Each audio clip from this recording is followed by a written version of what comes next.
Fala pessoal, sejam muito bem-vindos. Eu sou o Jonathan e esse é o podcast Sem Achismo. Hoje eu vou falar com a Érica Oliveira e ela vai conectar a gente com um assunto que todo mundo acha que domina, mas não é bem assim. Como que a gente conecta aquilo que a gente imagina, planeja e constrói com resultados de negócio? Érica, seja muito bem-vinda. Eu vou te pedir para se apresentar para a gente rapidinho antes de a gente mergulhar no assunto. Eu sou a Érica, sou gestora de produto há mais de 15 anos. Trabalho aí ajudando as empresas a entregarem resultados, a criar times de alta performance, em alguns segmentos que eu gosto bastante. Bank, payment, mercado financeiro, marketplace. É isso, o resto a gente vai conversando no meio do caminho, hein? Mas se quiser saber mais de mim, é só procurar meu LinkedIn que você também vai ver. Procura, pessoal, que tem bastante conteúdo interessante lá. Eu sei que você pegou a transição do Pix também, né? Criando produto para isso, né, Érica? É um produto que eu sou muito orgulhosa em dizer, olha, eu fiz parte. Deve ter sido uma loucura, né? Menino, para colocar no ar o Pix no dia 16 de novembro de 2020, eu nunca esqueço. Eu gerei 330 horas extras. Caramba, para falar de hora, já que você me deu o gancho que eu precisava aqui, porque eu quero pular já no assunto que eu sei que você gosta de falar. A ilusão do backlog. Né? Vou já nessa provocação, porque muita gente usa o backlog como estratégia. Eu sei que você prega contra isso. Prego. Né? Eu queria entender, o que você acha? Né? Onde que a gente mais vê os times errando hoje? É ou não é estratégia? Quando é, quando não é? O que acontece? O backlog, não, ele não é uma estratégia se ele for por si só uma lista de tarefas, tá? Eu necessariamente preciso ter demandas, iniciativas, o que você quer chamar aí na sua área, tá tudo bem, que conectem a resultados de negócio. Então, a minha empresa faz o quê? Primeiro, eu tenho que saber como que ela ganha dinheiro, tá? Isso é uma coisa que é importante pra gente saber ali que tá trabalhando com o produto. Se eu não sei como essa minha empresa ganha dinheiro, vamos descobrir como ela ganha dinheiro. A partir do momento que eu sei como ela ganha dinheiro, eu preciso criar demandas que façam sentido para mover ponteiros para aquela empresa. E aí sim, eu vou ter um backlog estratégico e não só uma lista de tarefas que pode ir ou não a algum lugar. É muito interessante isso que você traz, porque eu falo com equipes de produto todos os dias. Todos os dias eu estou avaliando algum projeto e alguma necessidade. E é muito incomum as pessoas saberem quais são as métricas de negócio que movem o ponteiro. Ou seja, por que eu estou tentando resolver esse problema? Como que isso impacta lá na frente? Como que eu faço a empresa ganhar mais dinheiro com o meu trabalho? Né? Às vezes as pessoas levantam a mão para falar com a gente na UX Camp, porque gostam da solução, quer ter um mapa de calor, quer ter alguma coisa que a gente tem ali para oferecer. Mas quando a gente vai esmiuçar o projeto para entender como que aquela empresa vai ganhar dinheiro se você contratar essa ferramenta, as pessoas não sabem. Elas travam, né? Elas travam, elas não conseguem imaginar o círculo todo. Né? O que aquele botão que eu quero mudar, que eu quero mexer o meu teste AB, vai impactar em receita. Isso é muito comum. Você vê isso também? Eu vejo isso no dia a dia, eu vejo isso nas mentorias, eu vejo isso ao longo da minha carreira. Ano passado eu fiz uma palestra na PCamp, que era exatamente sobre esse tema que a gente está falando aqui, né? Sobre como conectar backlog à estratégia. E o feedback que eu tive ao final dessa palestra foi muito assim, obrigado por você trazer essa dor e a partir de amanhã eu começo a perguntar para o meu chefe como que a gente ganha dinheiro. Como é que pode, né? É isso. Eu tenho para mim que é um problema antigo lá atrás. Vamos falar o seguinte. As empresas, elas faziam projetos, né? Aquele projetão grandão e tudo mais. O book de projeto. O book de projetos, isso. E aí a gente passa para fazer produtos. Só que nessa transição de fazer projetos para fazer produto, você não está só fazendo um projeto para ganhar aquele valor ali que você cobrou e orçou pelo projeto. Você precisa entender como que você vai manter aquele negócio vivo ao longo do tempo. E isso é fazer produto. Só que algumas pessoas, elas acabaram indo para o by the book da agilidade quando a gente começou a falar de transformação ágil. E assim, gente, não existe grama verde, tá? Em lugar nenhum. Tá todo mundo fazendo, de fato, ainda a transformação ágil. Tá todo mundo no mundo VUCA ainda. Acho que são raras as empresas que já estão em outro momento, mas a grande maioria não está. Você sabe disso. Sim. Então, a transformação ágil, ela ainda existe, ok, está em escalas distintas em cada empresa. Tem gente que não se fala mais em agilidade, que já se fala em resultado, que bom, que ótimo. Mas ainda assim, existem muitas pessoas by the book. Então, a gente ainda tem o time de produtos, que é um by the book, que é o tirador de pedido. Por quê? Porque a gente tem ele assim... Porque a gente tem uma área de negócio que só sabe ali falar de negócio. Negócio por negócio, regra por regra. E não necessariamente como que a gente vai fazer para ganhar mais dinheiro, como que a gente mantém isso vivo. Tangibilizando um exemplo aqui. Quantas vezes a gente não escuta alguém falar assim, eu preciso melhorar a experiência desse fluxo aqui? Não, amor, não é melhorar a experiência desse fluxo aqui. Por que eu tô olhando para isso? Eu preciso entender assim, aqui eu preciso melhorar a conversão. Exato. Não tá fluindo. Será que é a experiência? Será que é a experiência, né?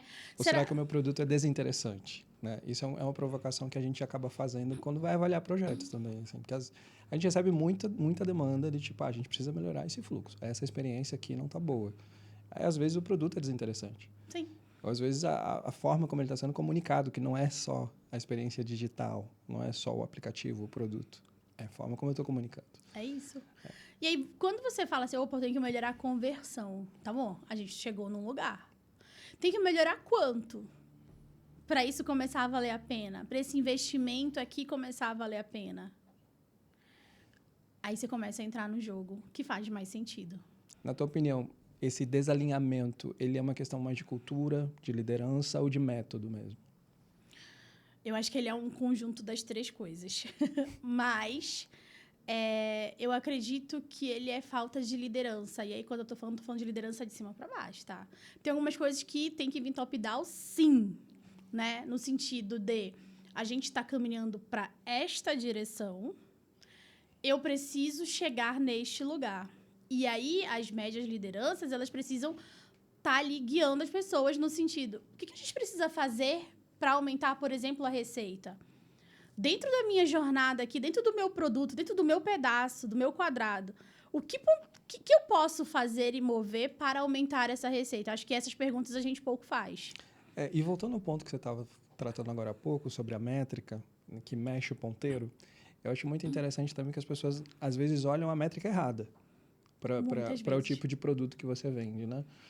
Por exemplo, se eu tenho um aplicativo de fintech, né? Se eu tenho um aplicativo financeiro, tempo de engajamento, tempo de permanência é uma métrica que, quanto mais, melhor? Não, porque quer dizer que a pessoa passou muito tempo ali perdida no fluxo, tentando entender o que ela quer fazer.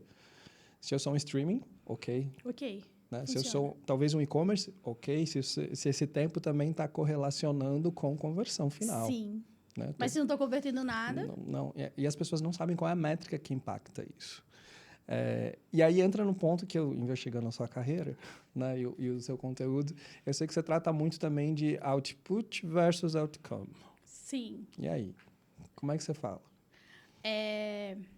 A gente precisa parar, né, de achar as coisas. A gente precisa conversar com o cliente para a gente gerar resultados mais assertivos. Produto bom é produto que o cliente usa. Se o cliente está usando, ele está pagando. Se ele está pagando, ele está gerando receita para a empresa. Se ele está gerando receita para a empresa, eu estou ganhando PLR. Perfeito. O meu racional começa por aí. Perfeito. Onde que eu ganho dinheiro? Onde que eu ganho dinheiro? Eu sou de área comercial, então para mim é isso também. Alguém me apresentou um produto novo, como que você ganha dinheiro com esse produto? Como que o seu cliente ganha dinheiro, ou ganha tempo, ou reduz alguma coisa? Qual é a vantagem que você tem com isso? É isso. Não é... Quando a gente está falando, né, do outcome, não é feature por feature. Cara, essa feature vai fazer que sentido na vida daquele cliente? Ela vai melhorar o quê? Para que ele veja valor em continuar usando o meu produto, para que ele continue pagando aquela assinatura, para que ele continue me dando aquela recorrência e isso seja dinheiro entrando no meu caixa. Pensando em métricas, então, Érica, como que você realmente mede se um time virou essa chave? Se saiu do mundo da fantasia e de tomar decisões com base em vozes da cabeça e começou a olhar as métricas que importam, né? A gente falou aqui das métricas de vaidade, né? Tipo, nossa, o tempo de engajamento está maravilhoso, a gente tem um tráfego maravilhoso, beleza. Mas e a conversão, né? E o número de transações? Aí cada produto, cada segmento de negócio vai ter suas métricas. Mas nesses projetos que você acompanha, nas mentorias que você dá, quando que você percebe que vira chave e as pessoas realmente passam a olhar métricas para tomar decisões? Boa, como que eu acompanho? Um exemplo clássico, assim, churn. Quando o meu time começa a dizer, escutei o cliente, a dor dele é essa, o número de atendimentos na central é esse aqui, ele está indo embora por esses motivos, eu consigo tratar e resolver esses motivos. E aí a gente vai lá e fala, opa, se eu tratar e resolver esse motivo, a tendência é que o meu churn diminua 2 pontos percentuais. Fiz todo o meu fluxo de trabalho, coloquei em produção e acompanhei. Diminuímos 1. Estamos no caminho. Vamos acompanhar mais um pouco? Poxa, diminuímos os 2 que a gente esperava. Ai, que legal. A gente linkou, a gente ouviu o cliente, entendeu qual era a dor dele, desenvolveu algo que de fato fez sentido, que gerou resultado, e eu diminuí aqueles 2 pontos percentuais de churn. Isso significa que eu mantive dinheiro na minha caixa. Perfeito. E aí, quando você leva essa mentalidade, metodologia, qual a dificuldade que você encontra para as empresas irem para esse lugar? Assim, é falta de dado? É não saber onde buscar? Ou é realmente só a cultura? Porque, às vezes, quando eles contratam o seu trabalho, eu imagino que já tem uma necessidade evidente e já tem um bom caminho de educação já andado, né? E aí você chega lá, não tem ferramenta, não tem dado. As minhas últimas experiências, eu tenho trabalhado na reestruturação da área de produto, em levar essa cultura de construção de produto orientado a resultados, uma vez que é uma área que não tem clareza sobre o que precisa entregar, não tem direção, não tem visão estratégica e tem pouco metodologia ou trato com dados. E aí, sim, percebo que não tem dados suficientes para a gente tomar decisões mais assertivas, né? Precisa fazer essa construção de dados para dar visibilidade a onde que a gente está pecando, onde que a gente precisa melhorar para tomar melhores decisões ali de até o que eu vou priorizar agora, por que eu vou priorizar isso aqui. Então, essa é uma dor bem latente, assim, dados. E aí, quando falta o dado, mas eu preciso tomar uma decisão, né? Você já foi chamada, você está ali no meio do projeto, você... A gente tem que começar, né? No escopo do projeto, você definiu um prazo para sua mentoria, para sua consultoria. E a amostragem que você precisa, às vezes, ultrapassa aquele período. Como é que você faz? Eu acho que, assim, é que dados sozinho não resolvem, então eu pego o contexto. Sabe? Eu pego o contexto, converso, escuto o cliente, escuto o CS. Eu gosto muito de trabalhar alinhado com o CS, tá? Eu acho que eles têm uma dor ali latente muito forte. Eu preciso consumir esse material deles, que é muito importante. Então, eu escuto bastante CS qualitativo, que é valioso ali. Normalmente, quando a gente não tem dados de produto, a gente tem na empresa CS com bastante dados, né? Os tickets, os chamados, o que o cliente está reclamando. Ali dá para você peneirar bastante coisa para te ajudar nessas tomadas de decisões que você não tem ainda, por exemplo, relacionado ali dos indicadores de produto, que dá para você correlacionar. Também outra coisa que normalmente tem nas empresas, mas às vezes não está tão claro ou tão visível.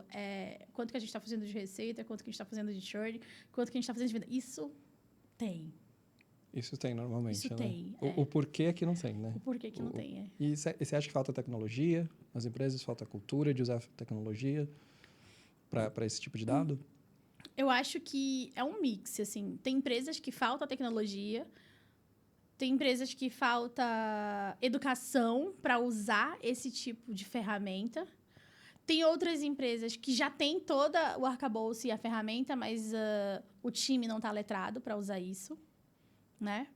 Então, quando você tem um sponsor que bancou ali e falou, poxa, agora eu tenho bastante ferramentas para o meu time todo usar e eu preciso capacitar também essas pessoas.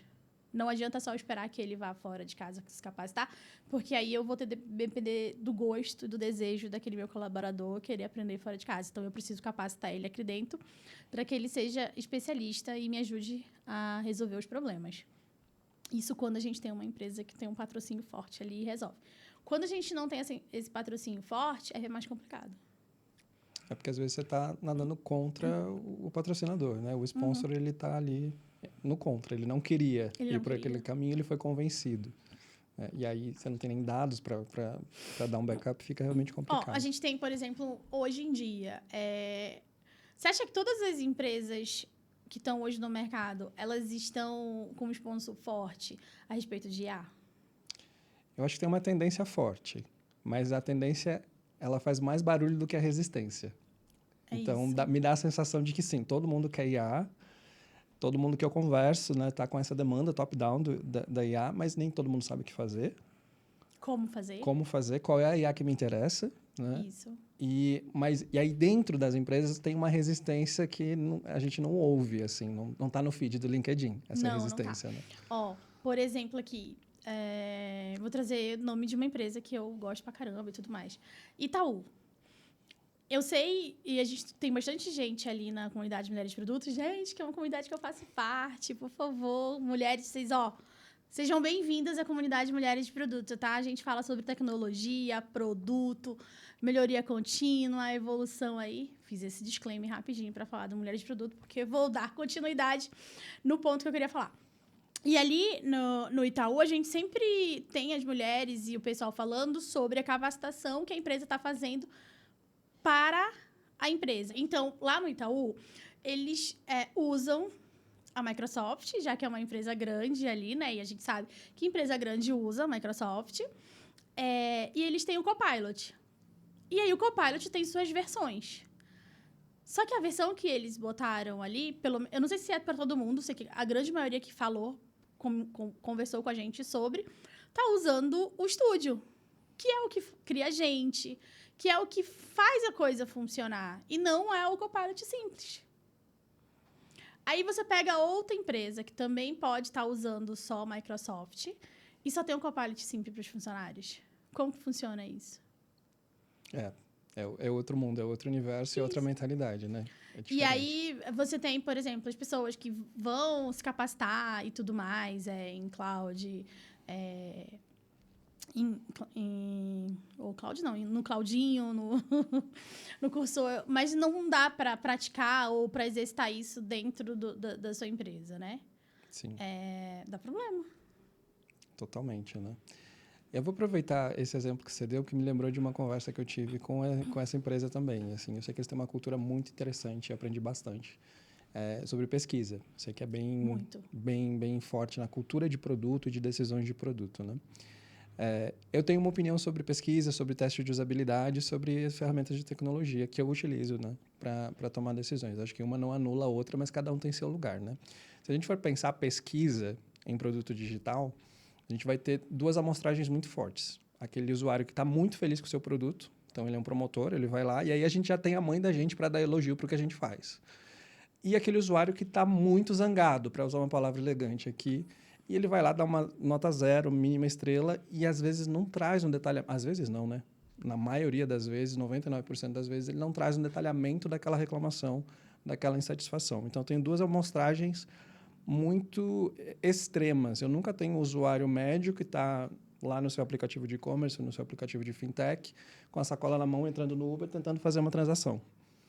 E aí a gente vai para o universo de teste de usabilidade, que também tem seu valor na prototipagem, e eu acho incrível. Só que no teste de usabilidade, o usuário está com a atenção concentrada no teste. Novamente, não é o nosso usuário do dia a dia que está com a sacola na mão entrando no Uber, né? Então, eu nunca tenho uma amostragem real dos meus, né, da minha base. O que você usaria para complementar isso? Olha, eu acho que tá muito difícil a gente fazer um teste de usabilidade que entregue pra gente o que a gente espera no final do dia, sabe? Porque é exatamente isso que você falou. Quando eu contacto pessoas, a pessoa não tem tempo. Quando ela tem tempo, ela acaba fazendo o caminho feliz. Raras são as pessoas que estão ali disponível a... Não, deixa eu fazer o que eu acho que eu deveria fazer de verdade, né? Uhum. E aí, o que eu vejo com isso? A gente constrói o que precisa construir de experiência e outras, quando a gente coloca em produção, falam, deu tudo errado, não era isso que a gente esperava, porque a gente não fez certo o teste de usabilidade. Eu não sei qual é a resposta do que a gente fazer melhor. Não sei. Eu vou aproveitar e fazer o jabá da UXCam aqui, nosso patrocinador, né? É um produto que a gente lançou recentemente, é muito interessante ver como que você vê a aplicação disso, né? A UXCam sempre teve o replay de sessão como base do produto, né? Justamente para resolver essa dor que a gente acabou de aventar aqui, né? O teste de usabilidade não me traz a segurança, a pesquisa tampouco, o que eu faço? Vou assistir as experiências reais, né? Só que aí, se a gente está olhando aqui uma amostragem de 12 mil experiências, né? Claro que eu posso fazer uma análise já dessas experiências aqui, cruzar com alguns dados, enfim, né? Eu quero ver que esse caso é um aplicativo mobile, né? Eu quero cruzar com a versão de aplicativo, né? A versão de SDK. Mas ainda assim eu tenho que assistir as experiências de uma forma consistente, né? 12 mil sessões. Ainda que sejam 100 sessões. É muito. É muito. Né? Eu preciso de um time focado uma semana para analisar ali no mundo pré-histórico, né? Com a cadernetinha na mão ali, para pegar os pontos. Né? Sim.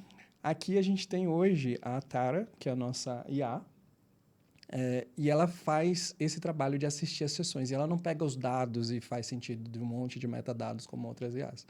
Ela vai assistir as experiências como se ela fosse um humano, frame por frame. Então, o que isso quer dizer? Se eu tenho alguma parte da experiência que não está tagueada, né? Se eu tenho aquela mensagem de erro no login que não está tagueada, ela vai assistir e vai me dizer que isso é o que está causando o problema. Eu vou começar de novo porque eu peguei uma sessão que não era muito interessante aqui. Agora eu vi que você está curioso com o produto. Tô.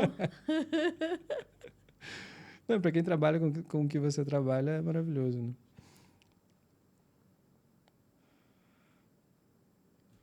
E vai parecer que a gente fez combinado. Eu disse que eu não sei se falou. Peraí que eu vou te ensinar.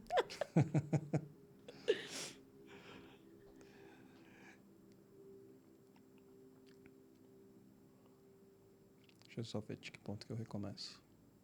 Acho que você pode começar assim. A gente tem a Tara, que faz tal coisa, tal coisa, tal coisa. Eu vou pegar um caso de uso aqui.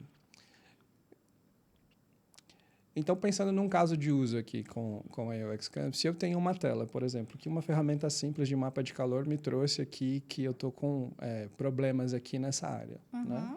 Ou seja, aqui eu tenho uma concentração de rage tap, que a gente chama. 3 gestos seguidos, sem resposta do aplicativo em 1 segundo. Isso é raiva, né? Raiva do usuário. E aqui, o que a gente faria normalmente, né? No mundo pré-histórico, antes da IA? A gente vai começar a criar hipóteses aqui, eu e você, né? Aqui, de repente, esse círculo parece um CTA, as pessoas acham que é uma área promocional, ou, sei lá, outras hipóteses. Você consegue imaginar? A imagem tá ruim. O que você imagina? A imagem tá ruim. O título do produto não tá dizendo nada Boa. com nada. UX, né? né? O que é cheese spring? O que é um queijo primaveril, né? E aí a gente se descabela aqui, quem argumentar melhor vence, e é isso, né? Então, o core da UX sempre foi trazer um plus, né? Que eram já as experiências gravadas, né? Só que aí a gente esbarra em uma questão muito importante. Quem é que consegue assistir uma amostragem de experiências, né? Nesse caso aqui, a gente viu uma questão. O loading time dessa imagem aqui, que também estava com ponto de frustração, tá diferente do que a gente idealizou, provavelmente, no produto, né? Quando a gente vai para um mundo com a Tara, com a IA, a gente não precisa assistir as sessões. A gente pode fazer a pergunta diretamente aqui, né? Vou perguntar aqui para a Tara, por que os meus usuários se frustram? E aí, o que ela vai fazer? Ela tem já uma base de sessões assistidas, de experiências assistidas. Ela está buscando informação em 700 sessões que ela assistiu dessa amostragem para me trazer as respostas. Olha que legal. Então, assim, para nada isso vai anular o teste de usabilidade, que tem uma função muito específica, muito importante quando a gente está já na prototipagem, né? Só que teste de usabilidade, ambiente controlado, atenção concentrada do usuário no teste. Não é vida real, né? Pesquisa, eu tenho promotores e detratores na maior parte da amostragem. Sim. Né? E nos dois lados, comentários que nem sempre me direcionam como estratégia de produto. Então, quando eu venho aqui e faço uma pergunta específica sobre uma situação, né, a amostragem que ela utilizou para responder aqui já são 700 experiências, né? Em alguns segundos, ela condensou isso. São mais do que aqueles 15 que a gente consegue fazer normalmente, né? 700 é um pouquinho mais que 15, né? Então, ela me traz aqui já, por que esses usuários estão se frustrando, né? Ela traz várias hipóteses. Ela traz já segmentado aqui quais são as questões que estão impactando nessa experiência, nesse fluxo. Né? Ou seja, bloqueio no cadastro. né? Ela pegou aqui e analisou algumas questões, né? Ela traz já as sessões que interessam. Então, você vai assistir os vídeos que interessam. Você não vai assistir 700 vídeos para achar aqueles 2 que representam um erro. Tô fazendo um racional aqui. Então, imagina eu indo ali com o time de CS, interpretando aquele dashboard de chamados na central, em que o cliente está dizendo para mim, olha, eu estou insatisfeito, e a gente perguntou por quê, ele falou porque a tela X não dá certo, porque eu não consigo Exato. concluir o que eu preciso, porque tem uma instabilidade e tal. Eu venho aqui e pergunto para ela. Por que o cliente está falando que ele não consegue finalizar a compra? Na tela X. E ela vai analisar as sessões que tem aquela tela visitada. O que nós temos percebido bastante... Gostei disso, hein? Você viu? O que a gente tem percebido bastante é o quanto isso antecipa, e aí a gente fala de ganho, voltando a conectar com o que você trouxe no começo. Receita, dinheiro entrando. Aquela dor e aquela briga muito clássica, né? O marketing está trazendo tráfego, mas não está convertendo em usuário pagante ou não está completando sequer o sign-up, né? Os usuários não completam o sign-up. Daí essa briga gira ali nos times de growth, gira e vai para onde? Em design. Em UX, né? Não, mas a gente está entregando o tráfego. Não, mas o produto está bom. Não, mas... E aí, o CEO tem que arbitrar, né? No fim das contas, o que está acontecendo. Então, aqui você consegue perguntar diretamente, né? O que está impactando no fluxo de check-in para que os usuários não convertam, né? E as respostas vêm nesse sentido, né? Então, aqui, ó, tem um erro específico em um elemento, né? E aqui já estão linkadas as sessões onde esse erro ocorre. Depois, uma outra seção aqui de travamento e congelamento, né? O UI freezes, quais são as telas, né? Quais são os elementos da tela, o que isso causa na interação do usuário, né? E também traz aqui como resolver, né? Então, se eu sou de uma área de UX, se eu sou de uma área de research e eu preciso encaminhar isso para uma equipe técnica, eu já tenho aqui todo o reporte técnico e eu não precisei assistir. Já tem meio caminho andado. E eu pude assistir só as sessões que interessam, né? Então, isso é realmente para a gente foi uma revolução, assim, um produto que a gente lançou, porque a gente trabalhava com assistir as sessões. Então, você realmente tinha que assistir. Claro que tem toda a parte analítica que está conectada com os dados quantitativos também, mas você não tinha como fugir de assistir os vídeos das experiências e muito daqueles vídeos não interessavam, né, para o que você queria validar. Dúvida. Quer ver dar uma subida rapidinho? Uhum. Aqui ele fala... lá no erro, né, do mobile, ele fala apenas para serem bloqueados no último passo. Vocês integram também, por exemplo, com o GitHub para ler também código ali? A gente não precisa integrar, porque a gente tem depois um módulo específico de issues. Então, a gente vai ter o log específico daquele problema aqui já conectado com as sessões onde aquele problema específico aconteceu. E aí ele vai trazer, né, não só o log do problema, como ele vai trazer também toda aquela jornada de erro, né, até o erro. Então, o dev também não precisa ficar simulando o erro, né, porque a gente tem aqui separado, ó. Ele visitou a home, depois ele foi para... ele startou esse evento, ele viu esse elemento de UI aqui também, até a sessão da erro, né, além do cenário técnico, né, ou seja, quanto tinha de bateria. Sabe que eu pensei numa coisa aqui? Aquele problema que acontece na minha máquina não aconteceu. Sabe? Sim, é verdade. Isso não... Você pega.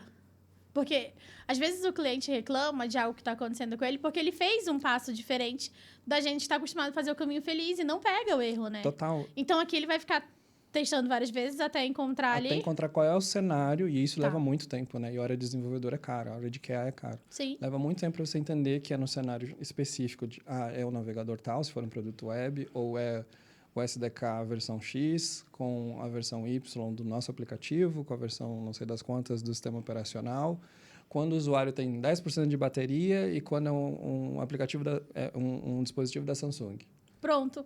Nossa. Né? Montou um cenário que é difícil de chegar. E aqui a gente traz já que legal. esse cruzamento de dados. Eu quero cruzar os usuários mais afetados por esse bug aqui do Java com Android, por exemplo, com os dispositivos que dão mais problema, né?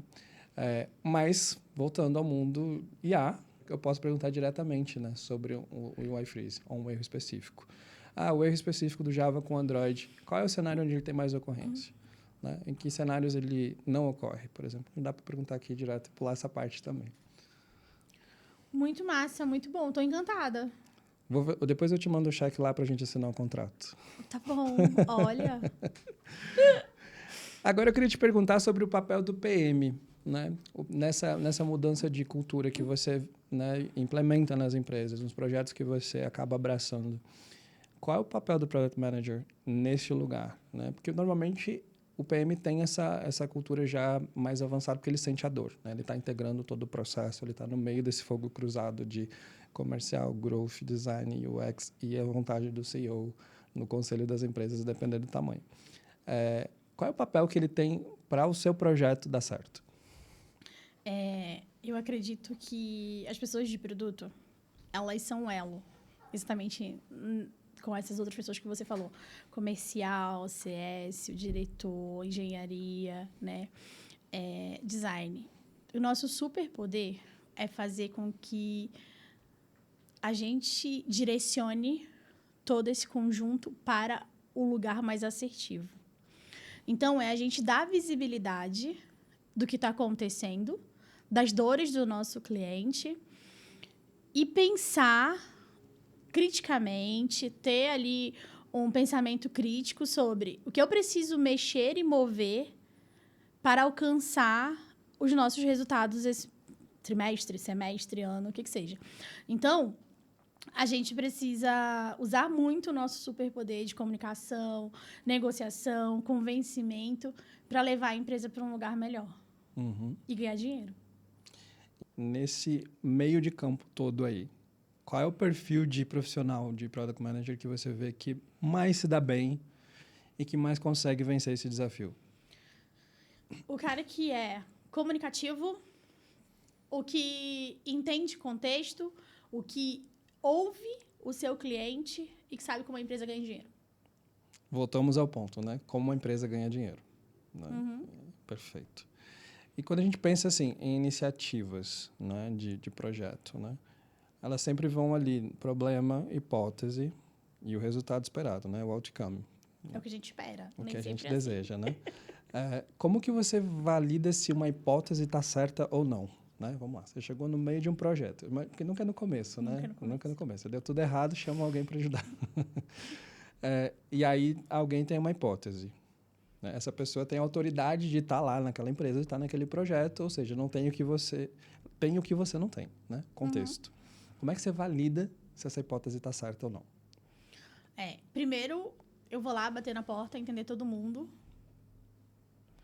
Depois eu tento entender qual é o modelo de negócio que a gente está levando para essa hipótese. E aí, vamos pensar junto no MVP? Vamos pensar junto qual é a nossa métrica de sucesso? O que a gente espera chegar em que lugar? Em quanto tempo? Quanto mais rápido a gente invalidar, melhor para a gente, menos dinheiro a gente está perdendo. Então, eu trabalho dessa forma. Parece teoria, gente, mas não é teoria. É só você sentar chama todo mundo para uma call e fala assim, por que a gente está fazendo isso? A gente está fazendo isso porque a gente acredita que a gente vai aumentar o funil aqui, vai entrar mais clientes no meu produto. Tá bom. Quanto de mais cliente eu quero que entre num período X para me dizer que isso vai dar certo ou que isso vai dar errado? Qual é a métrica norte, né? O que a gente deseja, né? E às vezes a própria empresa não sabe. Né? Não. E aí, se ninguém souber naquela mesa, vamos juntos entender qual é uma métrica mais aceitável ali para aquele nosso desafio e a gente vai ponderando, pivotando ela se for o caso. Eu acho muito válido essa conversa, porque às vezes até o próprio empreendedor que busca um parceiro para o projeto, né? Eu lembro muito da minha época de R&D Station, assim, né? Eu começava a avaliar os projetos falando com os empreendedores, falando, olha, meu papel nessa conversa aqui é me certificar que você não vai cair numa roubada. Né? Porque nem todos os problemas se resolviam com automação de marketing, que era o que a R&D Station oferecia e um dos produtos que ela ainda oferece hoje, né? E aí a gente acaba arbitrando, às vezes, né, essa conversa, porque precisa lembrar que a empresa ela é para ganhar dinheiro.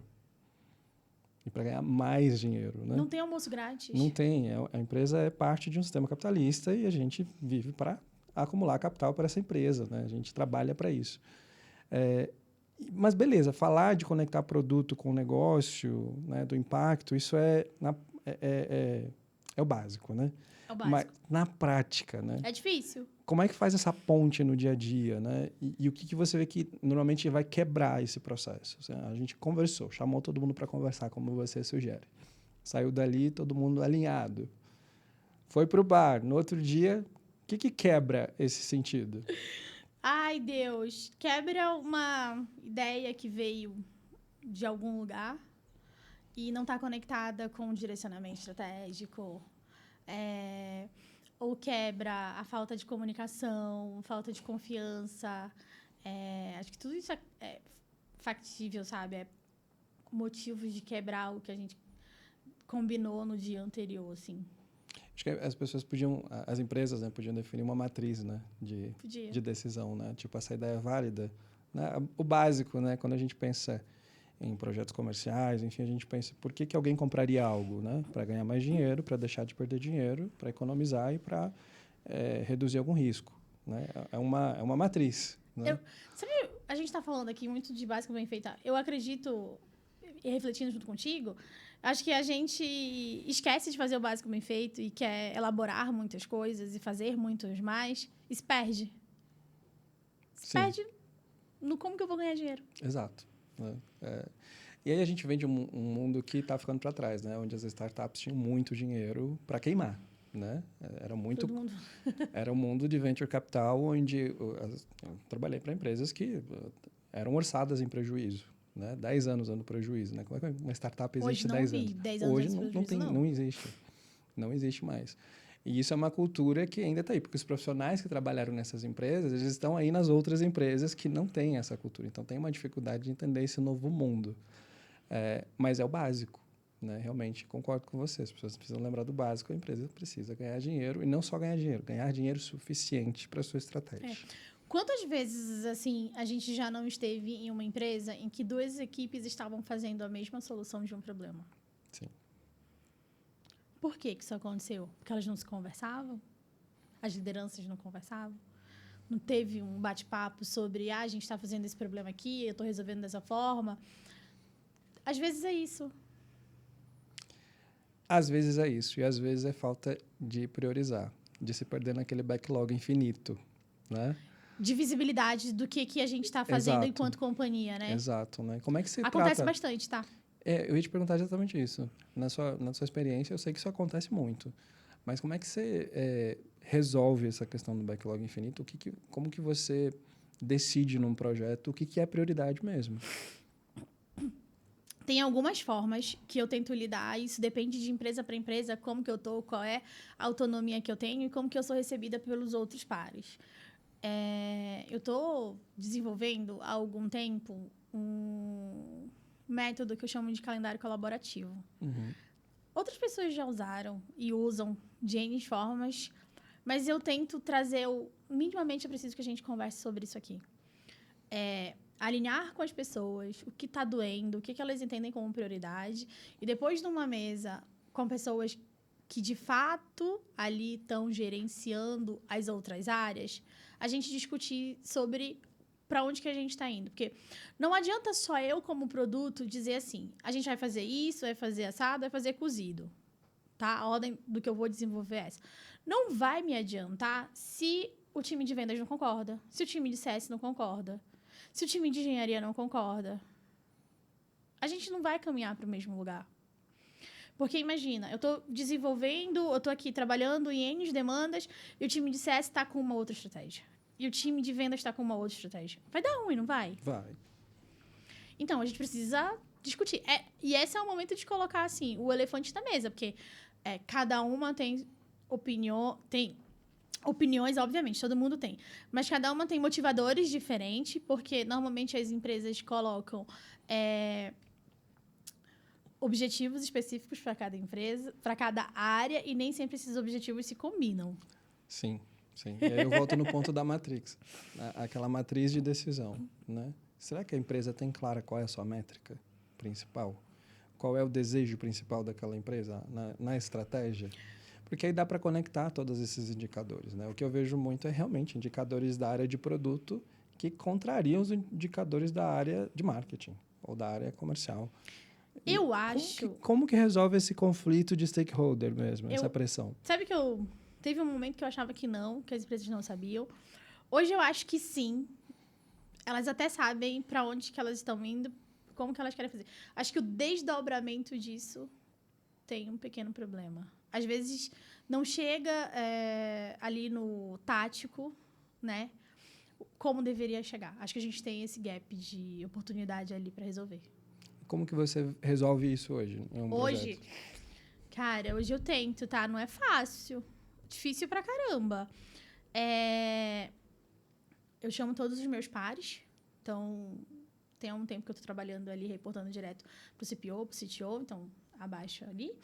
Chamo todo mundo e falo, ó, a gente montou essa lista aqui de prioridade, faz sentido, não faz sentido? Me conta o que você acha, porque se eu resolver isso aqui, eu aumento tal receita. Se eu resolver esse outro, eu faço um save. Eu priorizei pensando no resultado esperado, mas eu quero te ouvir. Vai fazer sentido pra gente caminhar por esse lado? E aí a gente começa a discutir de forma saudável. Perfeito. E disso tudo que a gente falou, o que foi o maior desafio na implementação do Pix para você? Cara, eu acho que o maior desafio na implementação do Pix foi a gente estar construindo e o Bacen tá alterando as coisas. Não tem controle nenhum sobre isso. Não tem conversa com o Bacen, né? Não tem controle. Eu lembro, teve também algumas necessidades ali de experiência dele que, tipo, parecia absurda, assim, sabe? Que você falava, não faz sentido. E depois, é isso mesmo que ele quer. E fez sentido depois, com a experiência já existindo hoje, né? Anos depois da implementação. Tem alguma coisa que lá naquele lugar você falou, não, que absurdo, não tem como. E agora você entende. Lembra do PixSac? Lembro. Tangibilizando, né? Uhum. Era assim, tipo, eu sacar no Bradesco. Eu, Banco do Brasil, sacar no Bradesco. Sim. Todo mundo falava, como que eu vou sacar meu dinheiro no Bradesco? Não faz sentido nenhum. Mas é verdade, ele queria isso. Era isso, né? Era isso. Não importa a estratégia do banco, né? Porque o cliente não é do banco, é do mercado. É do mercado. É do mercado. E o interesse do Bacen era o cliente, não o banco. Não o banco. Aliás, o Pix ele é contra todos os interesses do banco, né? Todos os interesses do banco, das bandeiras de cartão de crédito, né? E é algo que é mundialmente desejado como cópia, né? Assim, eu tenho um amigo que está participando do desenvolvimento na Arábia Saudita. E aí? E aí ele falou, não, eles querem o Pix com esteroides, assim. Eles querem fazer um negócio muito, muito diferente, mas uma cópia, 100%, assim. Eu sou muito orgulhosa, assim, desse sistema de pagamentos, né, e transferência que a gente construiu aqui no Brasil. Ele facilitou, acho que, o dia a dia da população. A gente está no final de semana, naquele churrasquinho, e você ratear ali quanto custou, pagar, né, sem ninguém ficar devendo para ninguém, sim. sem você mandar um TED no dia seguinte, na segunda-feira. Nossa, parece muito pré-histórico pensar em TED Doc. Parece. Né? Ele facilitou muito. Fora que é dinheiro na conta do empreendedor que cai em D0, né? Então, ele consegue dar um desconto maior para aquele comprador na hora, ao invés dele receber só daqui a 30, daqui a 15 dias. Então, ele tem capital de giro também ali. Ele possibilita que seja um empreendedor, seja um comprador, faça mais coisas no seu dia a dia. Acho que é muito bom. E eu acho que o Pix ele foi dessas mudanças tecnológicas que você não arbitra, né? Você não consegue dar opinião. Algumas mudanças acontecem e você tem que correr atrás para se adequar, né? E algumas pessoas acham que a inteligência artificial também vem nesse mesmo sentido, até pela trend, né? Voltando ao nosso ponto lá.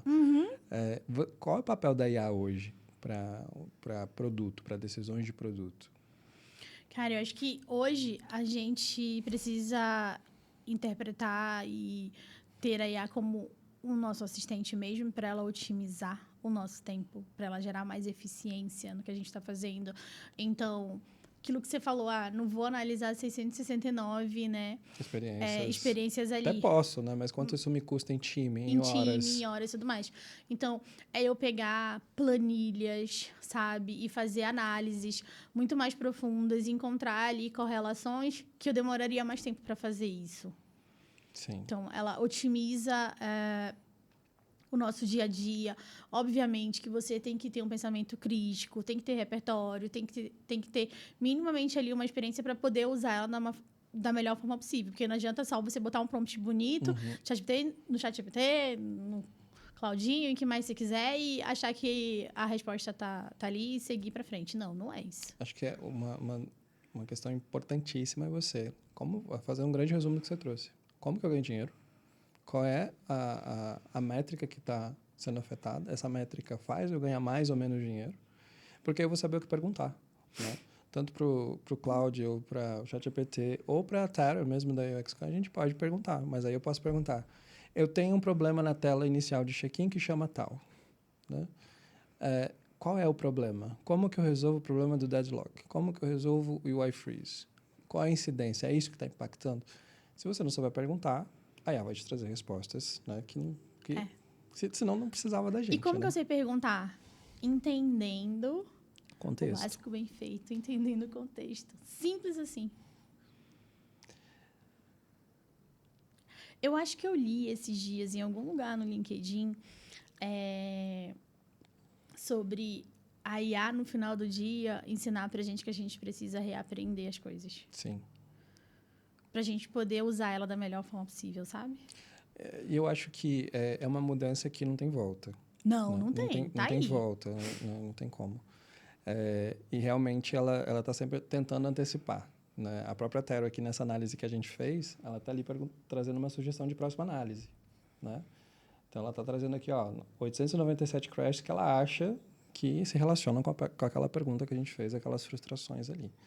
Né? Então, no que a gente vê hoje, embora seja parte do produto que a gente ainda tem, os dashboards e os gráficos, enfim, o que a gente imagina que vai acontecer é que a gente não vai ter mais toda essa parte de dashboards e funis como a gente vê hoje. A gente vai ter a IA e os prompts. Aliás, eu quero saber a conversão do meu carrinho de compras. No período tal. No período de 7 dias atrás, para os clientes da faixa etária X, que são parte do meu programa de fidelidade. Tudo isso é possível hoje aqui com a UXCam, por exemplo, com outras ferramentas aí do mercado. A gente consegue fazer essa correlação específica, né, dos recortes.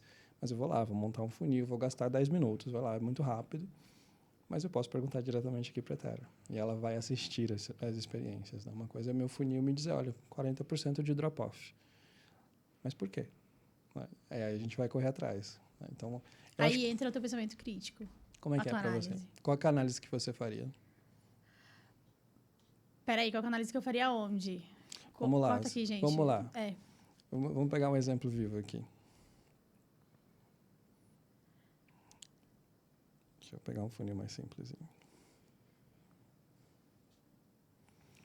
Se a gente fosse pensar nesse caso de uso aqui, né? Isso aqui é um caso real de um cliente nosso. Né?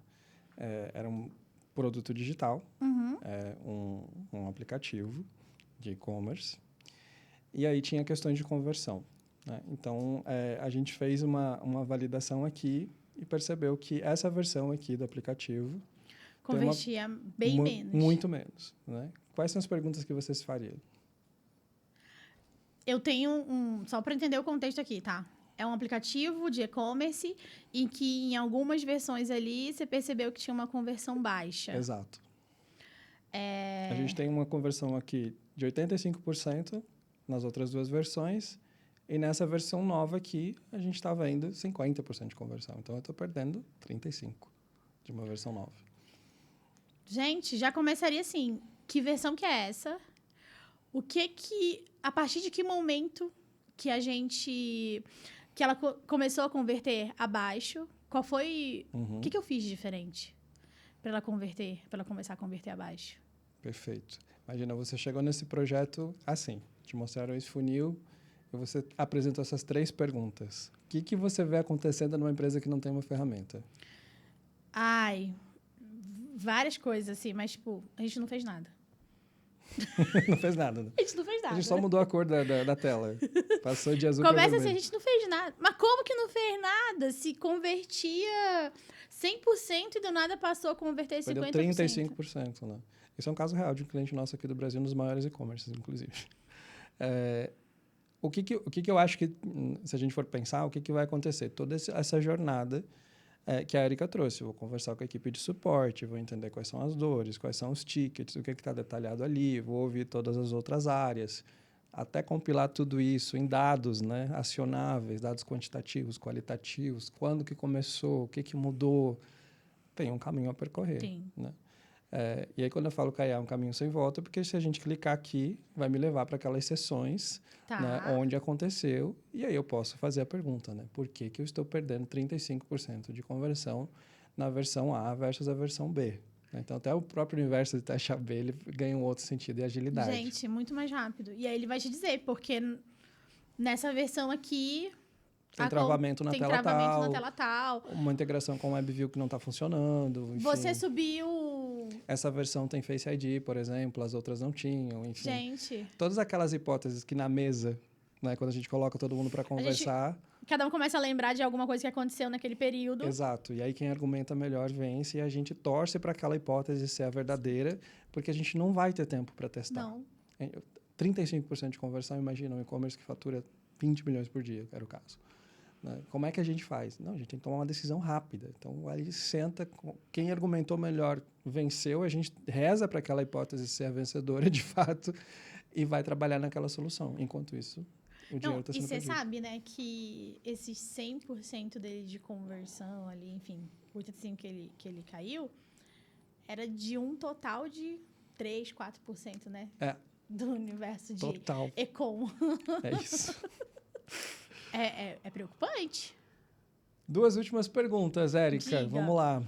Vamos. Falando da virada para Outcome, o que realmente marca a mudança para você? Cultura, as conversas ou as métricas? Se eu tivesse que escolher um desses 3, eu sei que os 3 marcam. Métricas. Métricas. É a gente começar a falar o que está mexendo no ponteiro, qual é a alavanca que eu estou conseguindo, de fato, direcionar ela para me gerar o resultado que eu espero. Perfeito. Se você tivesse que deixar um recado para quem está te vendo ali, né? Se um time de produto tivesse que mudar uma coisa amanhã para melhorar de verdade o produto e as métricas de negócio, o que seria? Descobre como que você ganha dinheiro e o que o teu cliente está falando disso. Perfeito. Érica, foi incrível. Muito obrigado. Conteúdo super prático, acionável. Tenho certeza que quem acompanhou vai sair com ideias novas. Te agradeço muito pela disponibilidade, viu? E até o próximo papo. Obrigado, Jonathan. Obrigado, galera. Espero que vocês tenham gostado também. Acho que aqui fica meu convite. Eu já falei sobre mulheres de produto, né? Você que é mulher, que gosta de produto, tecnologia, fica à vontade para entrar na comunidade. Para além disso, me siga no LinkedIn ali. Me chama para bater um papo, trocar ideia. Estou sempre disponível, tá bom? É um papo muito interessante, gente. Realmente muda um pouco as formas como a gente vê decisões de produto. Obrigado, Érica, novamente. E para você que acompanhou até aqui, muito obrigado pela companhia. Esse é o podcast Sem Achismo. Eu conversei com a Érica Oliveira e espero que você tenha saído com várias ideias aqui para realmente tomar decisões baseadas em números e saber quais são os seus números. Obrigado. Valeu, galera. Até a mais. próxima. Tchau, tchau.